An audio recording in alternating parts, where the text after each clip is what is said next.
Hey, what is going on everybody, and welcome to Fantasia. For today, we're going to be jumping into another session of Epic 7 out today. Got some more RTA clips for you guys. Now, as you can see, we have about 4 days left in the season. By the time you're watching this, RTA season is probably over.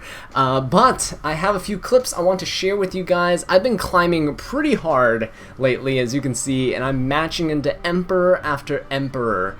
So, for today's video here, we're going to watch these 4 Emperor matches, and you get to see how we do. Starting off with this one here, going up against Alito 22 from the guild Life. It was kind of a tough battle, actually. My opponent got the first pick, and they went for the classic C. Lilius. Now, what I do is I went for DJB and ROL in response.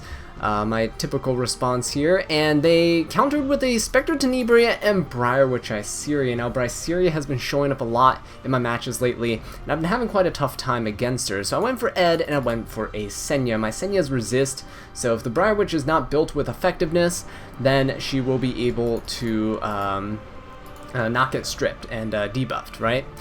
But then my opponent goes for Dark Corvus and Destina, just absolutely tanking down here. So I thought, okay, well, into the Destina, let's go into a Winter. I already set my mind on banning that Dark Corvus, so let's go ahead and jump into it and see how it pans out. This Senya is going to be the key to my success, or she's going to lead to my eventual downfall. But yeah, C. Lilius goes ahead and pops off. Winter just go and get that level up, which is quite nice. We get the extra damage. Even though the Destina and everyone has a Vigor buff, increasing defense, the true damage is going to be quite nice. So, yeah. In that dual attack, finally, my opponent, for once, gets what I get, and Destina dual attacks there, so no Briarwitch or Spectre chipping down my Winter, which is quite nice. I don't think I had a reason here to pop the S3, because Briarwitch was going to go, so I was going to cleanse my team afterwards. But I just went for an S1. I got the lucky stun on C. Lilius, which is quite nice. It means Destina either needs to use an early cleanse or C. Lilius loses a turn, right? We go for the Destina, we put some pressure on her too, so now she either cleanses the C. Lilius or she has to heal herself to keep herself alive and in the battle. I decided to focus on my attention on C. Lilius. Both Briarwitch and Spectre are in stealth, so obviously you can't hit them. But we do have Senya coming up very soon. She does have an attack down, but she does have an AoE, and her AoE has Blind and Provoke. So Briarwitch with the 8 HP down there, very satisfying. Going for the S3 and just nothing happened. Yeah, just nothing happened there, which is fantastic for me. So, Winter here, getting knocked out of stealth though, that's the main thing. She did 15%, my Winter is not built with effect res, but Senya, DJB, and ROL definitely are. So as you can see there, Destina, we forced her to actually cleanse herself. She went for the S2 on herself there. Winter doesn't get a proc because she hasn't really taken another turn yet. We provoked the Spectre because the Senya actually had a speed buff, so that saved Winter's life. Winter here would have been screwed over by that Spectre Tenebria had it not been for that provoke.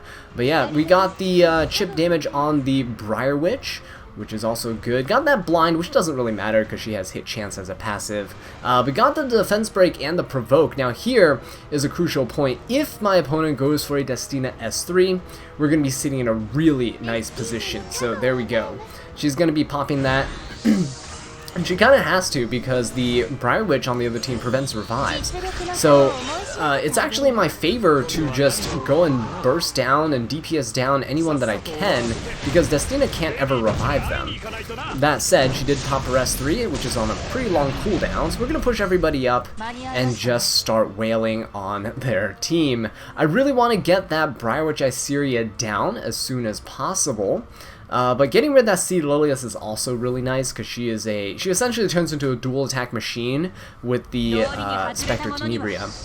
But I decided to go for the Briarwitch here, trying to get some chip damage in, get that stun so she can't move. And with Senya, I believe I go, yep, provoke the Sea Lilius, because if she's going to dual attack, I'd rather they dual attack into Senya and get that reflect damage onto them, right? So Winter here has another S3. We're going to, again, just apply more pressure to this Destina, try to get this stun off. And if we can get it, which we don't, it would have been amazing because it's a 2-turn stun. Yeah, so we end up just provoke locking the Sea Lilius, which is quite nice. Destina does have a cleanse on her S2, but again, she has to either keep herself alive, cleanse the Sea Lilius, provoke, and it's just that dichotomy. Like, what are you gonna go for? When you're fighting Destinas, that's what you kind of gotta do, is apply pressure to herself, but also to the team. So Spectre gets to go. We're still in stealth with Winter, and Spectre just kind of has to go for some damage here. Soul burns S1 into the R-Well, does a good healthy chunk of damage actually, and pops the S3. Trying to take out my damage mitigation here. Still not going to be quite enough. The problem with my team is I don't really have heals, because DJB's heal on S1 is kind of weak. We do get a nice stun, though, on that Destina. Quite nice. I didn't even soul burn for that one. Even though she resisted the buff from that Alabastron would have applied, which is unfortunate, but at least we got the stun, which is the important part. Provoke locking the Sea Lilius, which is great. And yeah, just gonna be chipping away at her. Now, I'm gonna go for the Destina here, because she's stunned. There's no way that she can survive the incoming damage. If Senya hits one more time. Bryseri is still in stealth. She's going to be stealth for another turn afterwards, but yeah, they're just trying to chip away at my R-Well right now. And I have the choice of S2ing for a blind, but I decide, I believe that it's better. Okay, yeah, I do decide to go for it here. Because the Spectre was going to go. As you can see, after the R-Well, the Spectre was looking a little bit spooky there. So as long as I can keep Senya alive, we are good. Went for the Soul Burn to ensure that I can stun that Destina. And we get that provoke into Sea Lilius once more into a counter. And yeah, so Briarwitch is blind, that doesn't mean anything, but Spectre also blind. She's gonna miss into the Senya, which is great. Look at that reflect damage, and she's not on lifesteal set. She's gonna try to hit again, and look at that. We are looking pretty nice. DJB is getting really low. It's actually pretty good that he did survive, although Briarwitch will be able to finish him off here. Yeah, so there we go. Spectre actually dual attacks, and she finishes herself off, which is fantastic. So I don't have to deal with her anymore, and Destina's still stunned, so we can probably control Winter on the following turn, seeing as we're comfortably able to provoke here, and there you have it. Senya still had an S3, so even if the Spectre didn't dual attack and kill herself there, we would have been able to AoE. Alright, time for the next match, up against Theo Kent. And yeah, another Emperor player here. I had the privilege of getting first pick this time, so I just went for the neutral R-Well pick, and my opponent followed up with a Sea Lilius and Emil Cowrick. Now, I hate fighting Sea Lilius and Emil Cowrick, but both of them do have barriers, and Sea Lilius has debuffs, so I decided to go for a DJB. I always go for a DJB. I'm just trying to make excuses at this point. Which is fantastic. Went for a DJB and then went for a Spectre Tenebria as a follow-up, because Sea Lilius and Emil Cowrick means that Spectre is going to be sitting in the back line, and my opponent has to pick AoE. Well, my opponent picked AoE, indeed they did. They went for Landy and a Pirate Captain Flan, to which I responded with a Milim and Ed. Ed for the Landy and Flan, obviously, it's a good matchup, but Milim is here to trap the Landy in draft as well.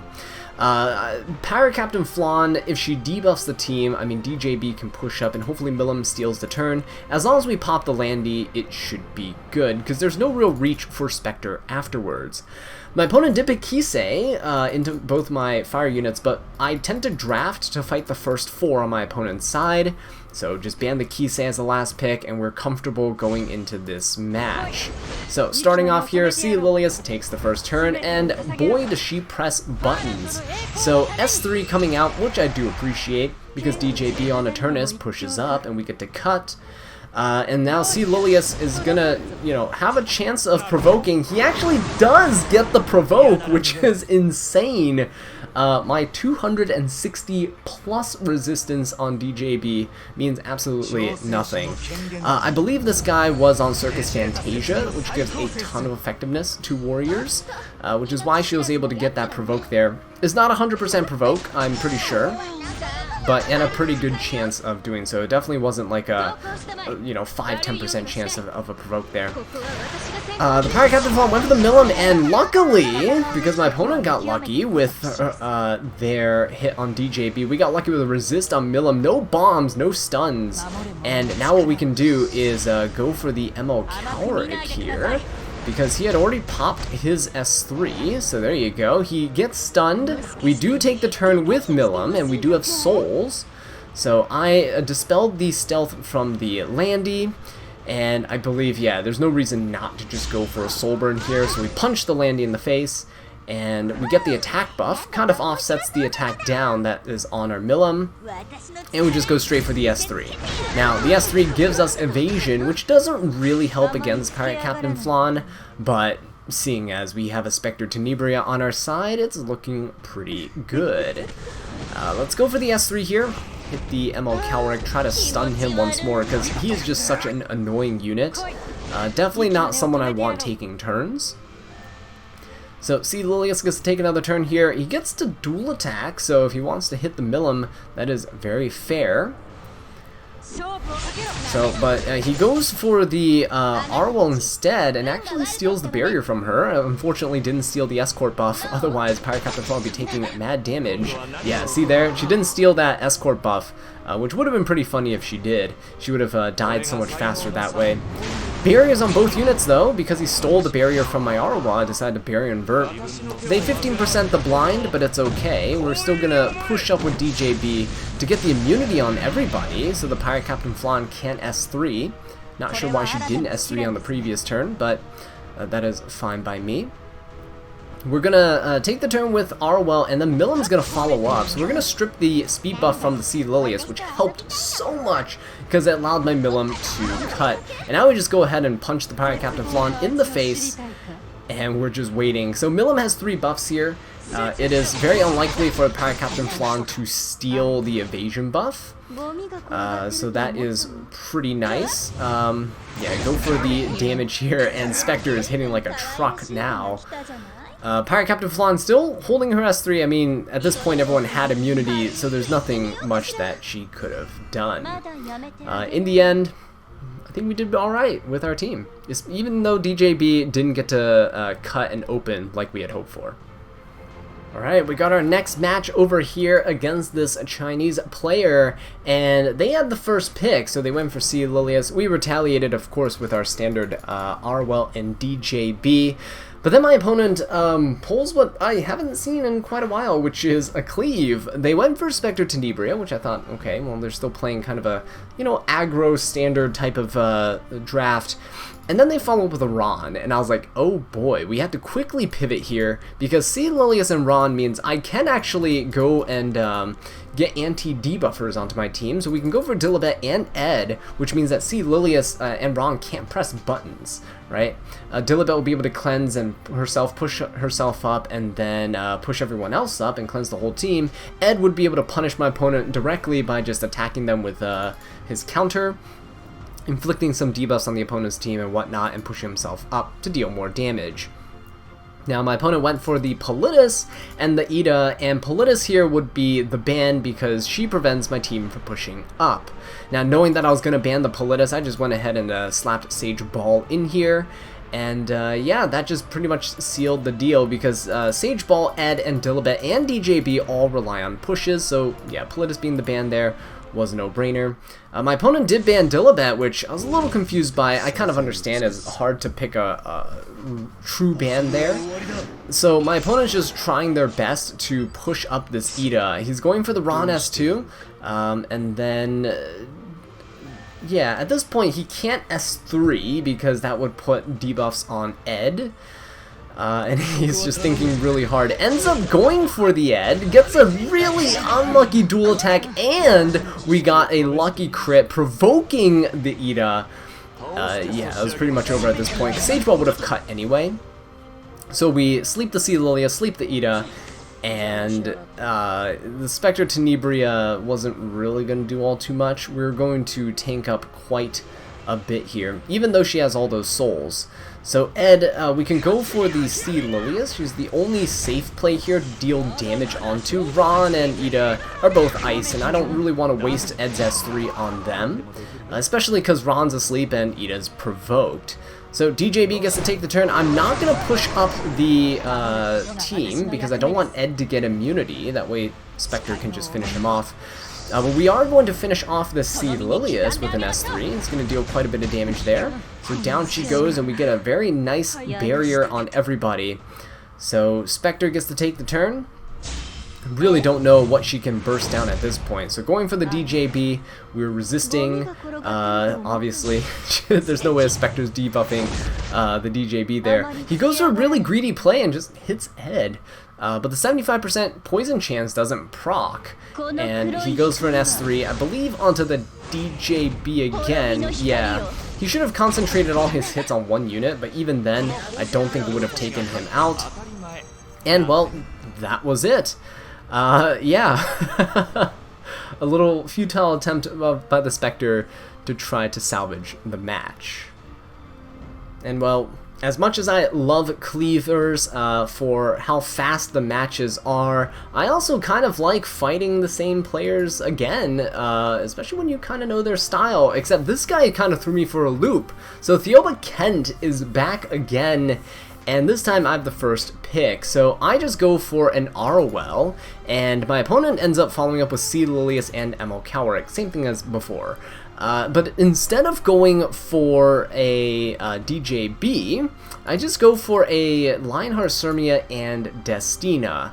My opponent follows up the Destina with a Briarwitch pick, which is very respectable, very common, and an Archdemon. So the Archdemon was a little scary, and I thought, okay, I don't really know what I want to do here. All I know is that Spectre and LQC are both decent, I guess, into the Lionheart, I mean not the Lionheart, into the Archdemon. I didn't know what to pick. LQC was great because he had 3 dark units to bonk, even though the Emil Cowrick would have been able to attack down the LQC. I kind of expected the Destina to get banned, and she did. I'd banned my opponent's Power Captain Flan last pick. But even with LQC having attacked down, the good thing about this is that she's really bulky with the way I built her, and she can survive until she turn cycles out of the attack down. So we're just kind of sitting around. My team's pretty slow, and my opponent, his Archdemon's already popping off here. So against that dual attack, our Lionheart gets to proc here. But I think he did that so that the Emil Cowrick can actually try to strip the Lionheart.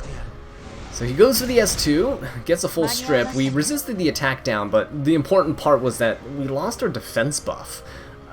And that's not great. We also lost the resist buff, which means the Archdemon will probably be able to debuff us now. Now, I went for the S3 here knowing that there's a chance the Archdemon was going to be a resist Archdemon. Even if it was, my R-Roll does have about a 75% effectiveness on her build. So it was good enough to stun her there, at the very least. Thankful for that. And my opponent's Briarwitch, no Guiding Light here, so yeah, we got the defense break on Lionheart, a little unfortunate, and defense break on Spectre, but there's no real reach for the Spectre. So I'm just going to go for an S3 onto the Briarwitch and stun her. And now we're just going to try to do as much damage as we can with the Lionheart Sirmia. I mean, we have a defense break here. It's going to be scratching, yeah, see, just scratching at my opponent, not even breaking barriers on any of his units. A little tickle, if you will. And Lionheart gets to cycle out of her debuffs though, so no longer have the unbuffable or the defense break, which is quite nice. And for LQC, we're just going to proc the Briarwitch there, and we get the immunity. So now we just have to wait a turn, wait for LQC to cycle out of her attack down, and then we can bonk that Archdemon. And my opponent's not really going to be able to touch the LQC here. So that is good. He's going to focus most of his attention on Lionheart, because she is kind of the most direct threat. The ML Coward goes for an S3, cleanses the stun, kind of give everyone the attack buff and the immunity, which is kind of nice, but Briarwitch does turn Cycle out of her immortality here, and Arwell is taking the next turn. So I'm quite happy about that. She does go for the Briarwitch, or sorry, not the Briarwitch, the Lionheart. It's a little bit of lore, who knows, waiting for them to release that new ML side story thing. Right, the Moonlight Theater that features Briarwitch and Lionheart. Really excited for that one. But back on track here, yeah, there's really just some turn cycling. The Archdemon is kind of slow, so I'm looking okay. There's no seal there, but we do get to proc the Lionheart once more. She will be able to take the turn, so Archdemon won't be able to counter because of the Spectre's S1. Which is nice. If she did have the ability to counter and seal, then we might have been in trouble. I Soulburn here just to get some extra damage in on this Archdemon, because there's, you know, no reason not to. And then Lionheart has the ability to deal more damage and heal because she's on lifesteal. So rip the S3. There is a vigor buff on that Archdemon. She does counter as well, which is unfortunate. It gets rid of that resist buff, but I decide, you know what, we have to go for it anyway. It's all or nothing at this point. And so I go for the Soulburn, go for the Archdemon, get a little bit more healing. But I think the Archdemon is just a little too strong. Yeah, she has a Soulburn there, and that damage is gonna hurt, especially with an attack buff. So, fortunately, no strip on the LQC, and even though we have an attack down, look at this. She has turn cycled her way back up to the front, and now she's able to let it rip. So, yeah, that little bit of health on the Archdemon gone, Sea Lilia's gone, and now it's just an ML Cowric standing. And with that, that's gonna do it for this video, guys. So 4 matches against Emperor level players. I've still not reached Emperor myself. We're gonna hopefully get there. We have 4 days left, fingers crossed. But thank you so much for watching. I really do appreciate it. If you enjoyed it, please leave a like and subscribe for more Epic 7 content. And until next time, take care.